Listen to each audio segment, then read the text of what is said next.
इस वक्त हम मौजूद है कराची के जिला बस्ती के इलाके फैटलवी एरिया में। ये हल्का NA 248 है। यहाँ की आबादी 9,78,000 से जायद है, जबकि वहाँ पर वोटर की तादाद 5,90,000 से जायद है। कौमी असेंबली के हल्का 248 से MKM के उम्मीदवार डॉक्टर खालिद मकबूल सिद्दीकी, जमात इस्लामी के बाबर खान और पाकिस्तान पीपल्स पार्टी के हसन खान मद्दे मुकाबिल हैं। यहाँ पर क्या क्या मसाइल है, इस हल्के में अवाम के क्या क्या इश्यूज हैं, आए वोटर से ही बात करते हैं। वोट उनको दूंगा जो हमारे लिए आसान हदफ हों, जो हमें बर वक्त मिल जाएं और हर टाइम हमें मौजूद रहें। MKM को वोट देने का मकसद है कि पहले भी हमने इन्हीं को वोट दिया और पहले भी हमें कोई परेशानी नहीं हुई। हाँ, वो मुस्लिम लीग नून हो, MKM हो, PTI हो, या PTI का 3.5 साल दौर भी हमने देखा इंतहाई नाकस, कोई इंतजामात नहीं, लाकानूनियत।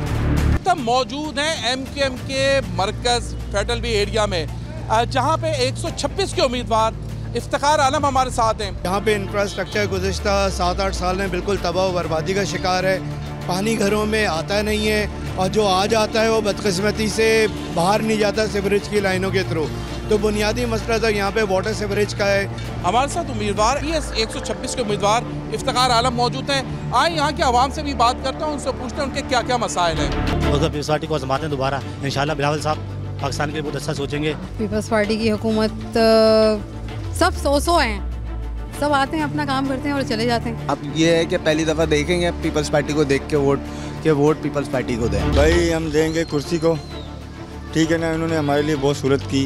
पानी का इशू है, गैस का मसला है, तो हम उनको में बताएंगे मतलब इस तरह दिखेंगे, मतलब ऐसा है। क्योंकि पीपल्स पार्टी ने पहले कोई काम नहीं किया, तो हाफिज नईम रहमान बहुत सीरियस लेवल के ऊपर काम कर रहे हैं कराची में, तो हमारा वोट तो जमात इस्लामी के लिए ही है। 8 फरवरी को देखना ये है कि इस हल्के की आवाम अपने मसाइल हल करवाने के लिए किस सियासी जमात के उम्मीदवार को वोट देकर असेंबलियों में पहुंचाएगी। कैमरामैन हमजा राजपूत के साथ इमरान अहद खान, डॉन न्यूज़, कराची।